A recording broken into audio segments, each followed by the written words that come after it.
Cheikh, après avoir fondé l'école préparatoire zaytounienne, la Madrasa Tahdiriya Zaytounia, dans quel contexte avez-vous quitté la Tunisie, laissant derrière vous ce projet ambitieux? Oui, vraiment c'était un projet ambitieux et j'ai eu du mal à le quitter. Donc c'est pas, je ne l'ai pas fait de bon gré. D'ailleurs, je me suis trouvé pendant presque 2 ans prisonnier de ce projet. Parce que depuis que j'ai terminé ma recherche dont j'ai parlé l'autre fois, à propos de la liaison, l'interdépendance entre les deux sphères de production et de répartition, dans le contexte de l'économie islamique, depuis que j'ai terminé cette recherche, j'ai eu l'idée d'aller soutenir ça parce que j'avais eu beaucoup de promesses. Et bien sûr, la destination favorite à cette époque-là, dans ma tête, c'était l'université iranienne. Pourquoi? Parce qu'on nous a fait avaler ce grand mensonge, c'est que l'Iran est le pays qui a adopté la théorie de l'économie islamique. Bien sûr, par la suite, je vais découvrir le contraire. Et j'avais dans la tête une visite obligatoire que je vais faire dans ce pays-là, mais pas pour y rester du tout.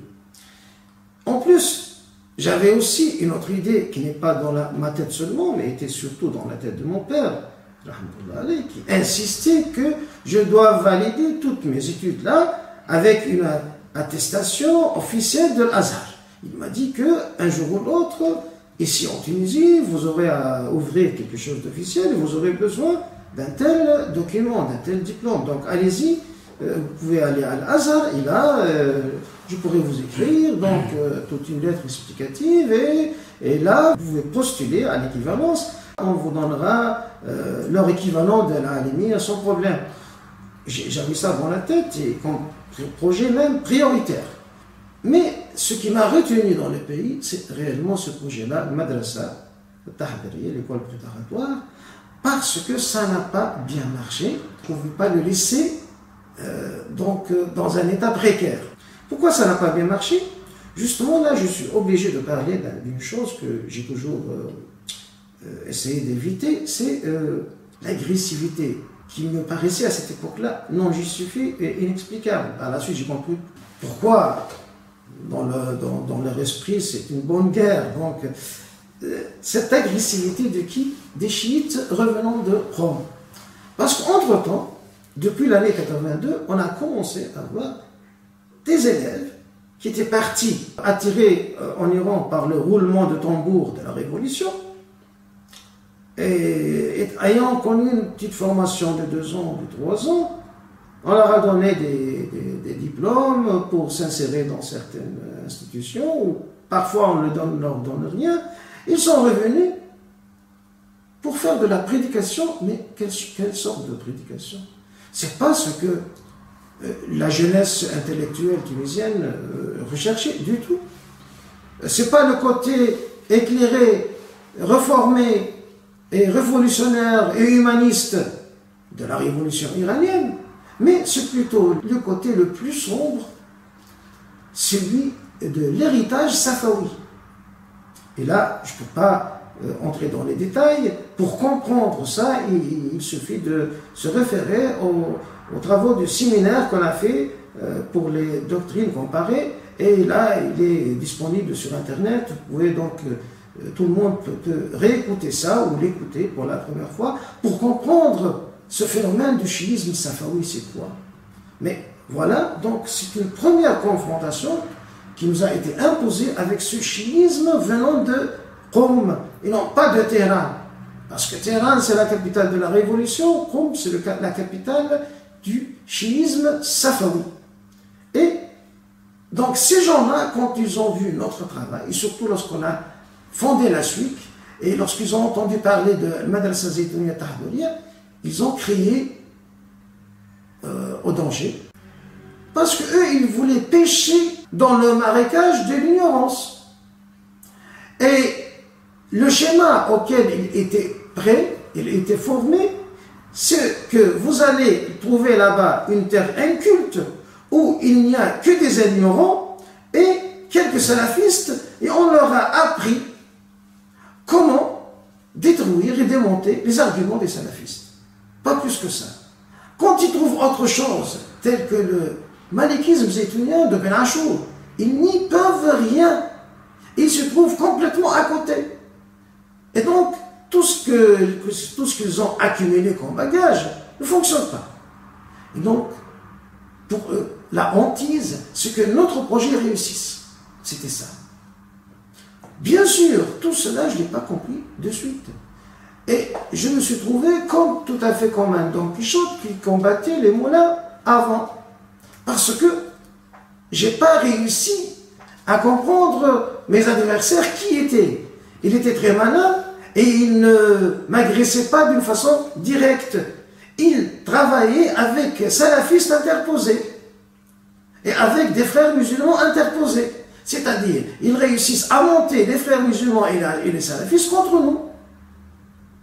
Et donc, du coup, cette institution qui était dans la légalité, parce que c'est dans le cadre d'une société créée légalement, on paye nos impôts et nous n'avions aucun souci du point de vue légalité. Cette institution, comment elle a été boycottée? Comment elle a été marginalisée? C'est avec la calomnie. Ces chiites qui sont venus de Rome, ce sont eux-mêmes qui avaient monté les frères musulmans, parce qu'ils ont fait la taqiyya, ils se sont infiltrés dans les frères musulmans, et surtout dans la nouvelle mouvance de l'Inde, et aussi dans les rangs des salafistes. Et donc, à travers ces gens-là, ils ont commencé à faire une propagande contre nous. Regardez, ces gens-là, ce sont les agents des Iraniens. Ils travaillent pour un projet iranien. Mais qu'est-ce que le projet iranien? Parce qu'on a publié un livre de Shariati, un livre de Motahari, un livre de Bakr Sadr. Bien sûr, la population qui n'en savait rien de ce qui se passe en Iran, et qui ne savait pas que ces droits-là sont boycottés en Iran même, et que Motahari, son livre d'économie, était interdit de publication jusqu'à ce que Khatami revienne sur scène, le réformateur, en 97. Et j'étais heureusement là pour voir tout ça. Donc tout le monde ne connaissait rien de cela. Et pour eux, ils ont avalé que, voilà, c'est peut-être... Ils ont dit, non, si c'est pas vrai, nous on connaît, ce jeune, il est le fils d'un cheikh zaytounien, on ne se doute pas de lui, mais peut-être il est manipulé. Donc, de toute façon, ils préféraient s'éloigner. C'est la règle de précaution. Ce qui a réduit beaucoup donc notre audience, qui s'est limitée à quelques centaines, pas plus. Et donc par la suite, cette centaine, chacun a eu son propre travail, ils se sont propagés. Mais notre audience n'était pas du tout ce qu'on avait espéré. Et donc on publiait les livres de 3000, ils mettaient plusieurs mois à être écoulés. Alors que notre projet, quand on publie un livre de 3000, c'est qu'il soit consommé en 3 mois. Parce que la population ciblée, c'était comme ça. Tout cela, donc, ne me permettait pas de quitter le pays, parce que c'était autant quitter un bateau qui est dans la tempête, et donc il ne faut pas laisser un bateau dans la tempête, ou alors quitter un terrain de guerre. Ça serait donc une évasion, et je n'ai pas fait du tout de mon gré. Mais quand j'ai résisté, et quand tout le complot avait échoué, alors ils ont opté pour la ruse, ils ont fait de telle sorte que je sois obligé de quitter le territoire, et cette fois, ils sont allés jusqu'à monter les autorités contre moi. Donc ce n'était pas suffisant qu'ils montent les salafistes et les frères musulmans, ils sont allés même jusqu'à monter les autorités contre moi, en utilisant nos locaux, parce que notre société s'était implantée dans 4 villes déjà, nous avons 4 locaux, en utilisant le local de la capitale pour des réunions secrètes au profit d'un complot qui se tramait en secret contre l'État. Et par la suite, quelqu'un d'entre eux est venu un samedi me dire: si tu ne pars pas demain après-demain, ce sera trop tard pour toi et tu seras détruit, parce que tu auras approuvé que les conspirateurs travaillaient à ton insu. Et ce n'est pas évident du tout. Il m'a lancé ces 2 mots, et le lendemain, il m'a téléphoné de France. Il m'a dit: mais tu es encore là, qu'est-ce que tu attends? J'avais même pas le temps de programmer mon départ, de prendre mes papiers, rien du tout. Et je suis parti le lundi matin au premier avion qui me guide vers le seul pays auquel je pouvais aller sans visa et qui n'avait pas de convention d'extradition avec la Tunisie. Sans que j'ai commis quoi que ce soit contre les régimes. Mais c'était un complot contre moi pour me faire partir du pays. Et donc, je me suis dit, voilà, je partirai le temps qu'ils sauront que j'étais pour rien, parce que quand même, avec les interrogatoires, ils ont par la suite l'occasion de voir que j'étais pour rien dans tout cela, et donc je suis parti en Syrie. Alors là, en Syrie, c'est toute une histoire, parce que de là, je voulais aller en Égypte pour exécuter le vœu de mon père. Mais c'était là impossible parce qu'il y avait un spectre d'extradition qui m'attendait et on m'a prévenu qu'il y avait une convention et que quelqu'un avant moi a été extradé. Entre-temps, j'ai reçu une offre alléchante d'une institution iranienne qui a bien apprécié mon travail en apparence. Ils se sont présentés comme ça de toute façon et qui ont voulu que je sois chez eux pour travailler. Et donc j'avais deux opportunités, c'est-à-dire les deux spécialités que j'ai travaillées, l'économie islamique et le malikisme, c'est-à-dire en tant que jurisprudence bien sûr, et il en avait besoin, et donc j'étais allé pour voir d'abord comment c'était. Je suis parti en petite visite de quelques semaines pour faire le contrat et tout ça. À Damas, toujours. Ah, de Damas. Je suis parti en Iran pour une visite, pour faire le contrat et tout ça. J'ai rencontré le responsable, il m'a bien accueilli, donc j'étais plutôt un peu reconforté. Et du coup, j'ai eu l'occasion de faire l'un de mes objectifs, deux objectifs. Je n'ai pas pu faire l'équivalence en Égypte. Ils m'ont dit que si je veux faire l'équivalence en Iran, c'était aussi possible. Mais là, il faut passer par l'institution de Rome qui a un cursus qui n'est pas équivalent, mais qui est comparable au cursus zétunien.